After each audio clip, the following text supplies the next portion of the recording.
Welcome. I am your host, Tone Deaf Dakota, and this is my 2 cents. Even though I am the host of the Tone Deaf Dakota show, this is a segment within the show called My 2 Cents. I'm hoping to soon be able to make bigger and longer content so I can have multiple segments in within the show. But for right now, having everything the way it is right now, where I have simple segments or I just do a couple of quick videos or whatever, seems to be the trick for me, right? Um, we're gonna start this, and real quick. One of the things that really gets me upset is manufacturers. I feel like manufacturers don't actually care about us. Sometimes I feel that way. I feel because it's like the things that they do sometimes is kind of crazy. Um, Things that I guess for me would be a no-brainer, but for them it's not, or they just simply just didn't think about it or whatever it is. So as you can see, this is the mighty EPS, not the 16 plus, the old school. Now, I got a beat on it. Here, check it out. Check it out. Check it out. Two, three, and just something simple. I wasn't trying to like figure out a bunch of stuff here, right? But as you can see from this other camera here, that this pad right here is constantly triggering. That's the bass, right? And what I had to do is, if you can kind of like see over here at this camera, right? I only have two of these buttons lit up. And in the EPS, these are your tracks slash bends. And I have on track one, I have Koala Sampler, right? If you want me to do a tutorial on how to connect Koala Sampler to something like the EPS, no problem. Just let me know whenever you're ready for it. But here's the thing, right? As I was doing this, let me show you the first thing. Like, say I hit a key that's not doesn't already have a sound on it. See that? See what it just did there? It automatically, because Koala Sampler, when you hit a blank pad, it'll automatically go to.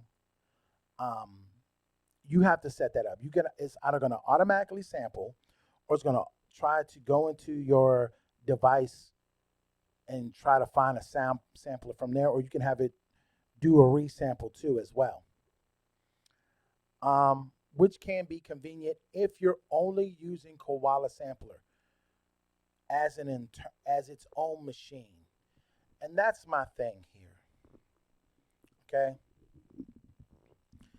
So the thing that kind of grinds my gears about this situation is manufacturers already set up a standard. That standard was MIDI. It's one of the main standards, right? And the crazy thing about MIDI is that all the machines are supposed to have it, right? But here's the thing about this standard. Depending on the level of keyboard will depend upon the level of MIDI. What do I mean by that? So if you're working with a workstation, something that's considered a workstation by the manufacturer, right? It's going to be able to do MIDI in and out, more than likely at least 16 channels. And that's what you want. You don't want a situation where you can't control. Because, see, here's the thing: as you grow as a producer, musician and all this other things, you're going to want to have more stuff, more gear, more whatever it is that you're looking to have. Me personally, I have a lot of samplers. I have an MPC. Um, I got an Akai Live. I got an MPC Live. I got an Akai Force. I have this thing called the Roland Verse Lab MV1, which is, I think I need a whole video on that by itself because that is another thing that I hate. You know what I mean? But we'll not the machine itself. I don't hate the machine itself. I just hate how people do these machines, and I feel like sometimes they put limitations purposely, which I understand. Sometimes there needs to be limits, but certain things that are supposed to be a standard that all manufacturers said that they were going to get down with so that we can do different things, that's what's killing me right now. I used to own a Yamaha DJX, the first one, right? And when I started to understand MIDI, I got another one, right? That was like my first keyboard into production. We're talking about 98, 99. Had a sampler on it, a couple of seconds of sample time. And man, I loved that machine. But when the day that I tried to do something like had to do ju- just to use it as a and this is a word you need to know, multi-temporal instrument, meaning that you can have one sound on a MIDI channel and then have another sound on a totally different MIDI channel. And both sounds will play as you played them. Now, a lot of these keyboards, synthesizers, a lot of synthesizers are not multi-timbral. So when you're dealing with something like the bass station, it's not a multi-timbral machine, meaning that you're not going to get multiple different sounds from that machine. You can make different sounds one at a time, but if you wanted two sounds on two different tracks on that machine, then you need to have two machines because that machine is only going to give you the one sound that you make. And whatever that sound is, that's what's in the keyboard. And you can save it. You could do different things like that, but it's not meant to be multi-timbral.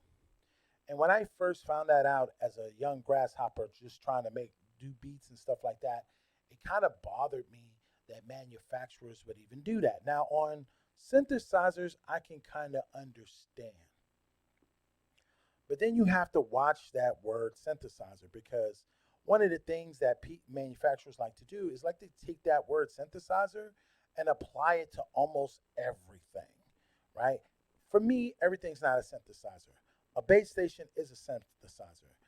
A synthesizer workstation is, for me, not a synthesizer at all, just a workstation. And I wish they would kind of like do that because you can even see it on like Sweetwater. You go to the synthesizer section, and under the synthesizer sections, you have workstation. Now, I understand that they have to figure out a way to put this stuff, but sometimes you guys, the way you guys are doing this stuff, and granted, Sweetwater is not a manufacturer. They're just a company that's attempting to sell gear, and it's not them. What it is that the manufacturers of this gear always have this little weird kind of quirky way that they look at stuff. And to me is really annoying. Now getting back to this thing here. This is Koala Sampler. This is the beat I made. And simple beat. I wasn't going for much. You know what I mean? Now, on this thing has Koala Sample have 4 banks. So on bank C is where I got all the samples. Now watch this. All right. See, I'm pressing the key. Right? Now, just to let you know, that's not moving how it's supposed to move. All right. So watch. On Koala Sampler, it goes from this pad, that pad, and then brings things down this pad all the way to that pad. So if you chop things into 16 sections, 16 equal divisions, you get all 16 going across these pads, but it's going this way, right? Now on the keyboard, let's see, I'm gonna try. Here we go. Here we go. Now you see this key here. Now the next key you would think would be this key, right? So this key here should hit that, right? Wrong. It skipped that and went here. So now, in other words, I have to skip every other key to be in time with Koala Sampler. As soon as I get here, right, where I guess this is where we're hitting the this is where we're hitting to the next set, because this is a C. This is a C, right? But in order for me to go back to this pad right here, I have to go back here to a black key way back here. Wrong one. There it is. See it? See how I'm pressing this other black key? It should be in time. So why isn't it? So if this key is here, then I gotta go back to this key. Oh, wrong one. Oh, this. So in other words, check it out. Check it out. In this row here, the start of this row is here, right? So, but why is it that the last pad here is this key here? That's crazy. So in other words, this would be the first pad. Then it goes to this pad. So in other words, like in the chromatic mode, right? It's going this key, then this key, this key, then this key, this key, then this key, this key, then this key, then this one, then this one, then this one, then this one, then this one, then this one, then this one, then that one. Right? See? See? How now all of a sudden it's going up and down? And that's the next thing.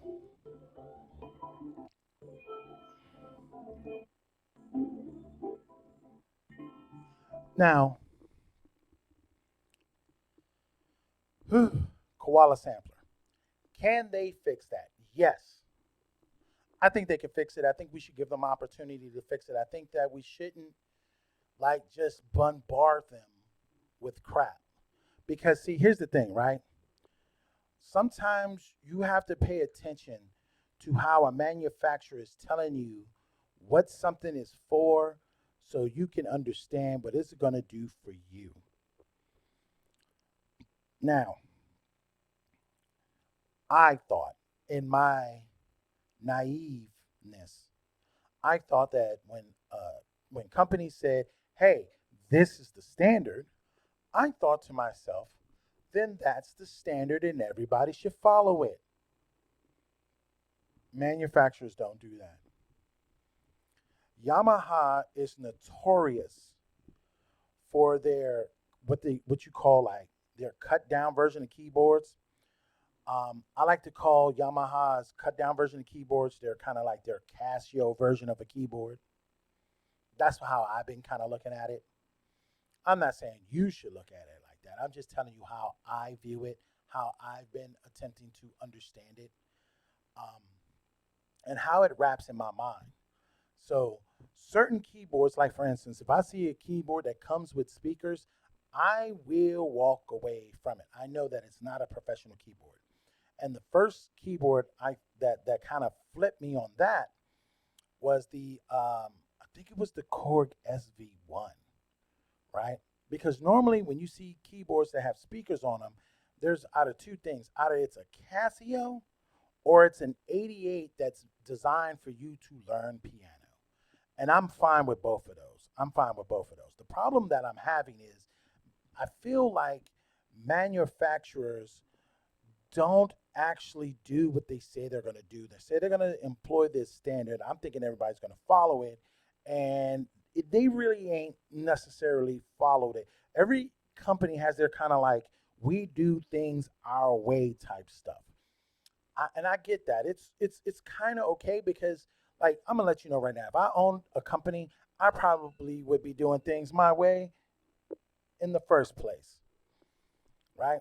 That's my alarm to not talk too much because I could get very spirited about this stuff, right? Now that I've shown you what I've shown you, that's just one of the crazy kind of idiotic things that manufacturers do. I wish they would stop doing things like this. Actually pay attention to what your customers are using. Why are they using it? You know what I mean? I love Koala Sampler, but at the same time, now that they added a synthesizer to it, I would like to be able to put a MIDI channel onto a pad, right?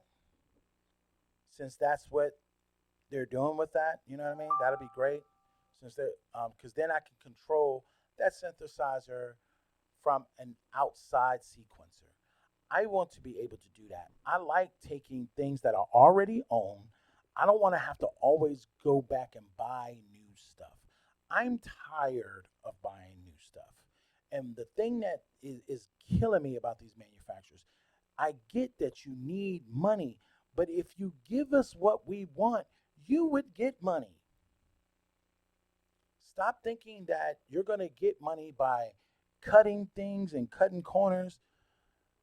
This is how all of it, this is why there's been gear out there. But y'all have cut corners, and those gears that you have cut corners on, we don't buy. Now, here's the thing. They're now saying that there's a different thing going on. So you have pro, then you have consumer, and now there's a new combo word, prosumer, right? Which means that basically you're not necessarily a pro, but you're not necessarily a consumer. You're kind of in that middle section, and I get that. But we want what we want. I don't understand why companies can't do that. And I personally find little silly, annoying glitches that I personally feel that are 100% annoying to me all the time. Like even this EPS, right? This machine here, um, you can sample per key on this machine. But when you're setting up everything, like say you're going to move a sample from one key to another key, you can do it. You can move a sample, but you have to do everything in in line, like one after another, bit by bit. So in other words, if you want something on this key here, right? So that means if you have something from this key, but you got something, but you want to sample the next thing and you want to put it on this key, that's fine. But if you try to put it on this key, no, that's absolutely wrong, and it's not going to let you do it. Now, granted, the EPS is a machine from the 1980s. It is a 13-bit sampler. Um, it definitely has a vibe, a feeling. It had people that have worked with it for a while understand how it works. There's a lot of things you could do with this machine. I love this machine, but at the same time, I'm getting spoiled, y'all. I'm getting spoiled by new gear. I'm getting spoiled by new options. And the crazy thing is now I've been looking at my EPS as something that I should replace. That's one of the reasons why I was looking at that LM drum as a replacement for my EPS. And to be honest with you, it actually is. The only thing I'm using for the EPS is one shots and sequencing, but I'm starting to think that I'm probably going to get rid of my EPS. I'm not sure yet. I'm going to try to get past my quirks and get past those things so that I can do better. But um, I don't think that that's something that I'm going to be able to do. I'm going to try my best. You know what I mean? Um, but yeah, I'm going to try my best. This has been Tone Deaf Dakota for the Tone Deaf Dakota show. And this is my 2 cents on manufacturers and their crap. Can y'all please do better? I just want better. I don't want like I don't want it. I don't want you to like bend to our will. You know what I mean? I just want you to do a little bit better. Like this thing with this thing, man. That's crazy. Look at that. That's not even keeping in time with this thing. And granted, I'm gonna be honest with you. It's really not the EPS's fault. It's more Koala and how they have it. And once you get it there, like how you're gonna like it'd be great if Koala could like, okay, from these, I want all of the if you could select all of these in the like say here in the edit system, you can have it where uh this pad is in a chromatic mode. I would love that. Um and that would help me use it better because I like the idea of using an older piece of hardware with something new to create something different. That is what I am attempting to do. I don't want to do the same old, same old. I want to do something new. And if you can help me do that, I would greatly appreciate it. All right. Not saying that Koala, I'm not talking mess on Koala Sampler. I'm not. I'm just saying that I just feel like this was a real big oversight. And it's not their fault because they didn't make Koala Sampler thinking that people would MIDI it up to an old keyboard. See, that's how I know I'm out of control because I'll MIDI it up to an old keyboard because that's what makes me a creative person. I'm going to try to do things outside the box. But like I said, signing off. This is Tone Deaf Dakota of the Tone Deaf Dakota Show, and this has been my 2 cents on manufacturers. Can y'all please do better? Peace.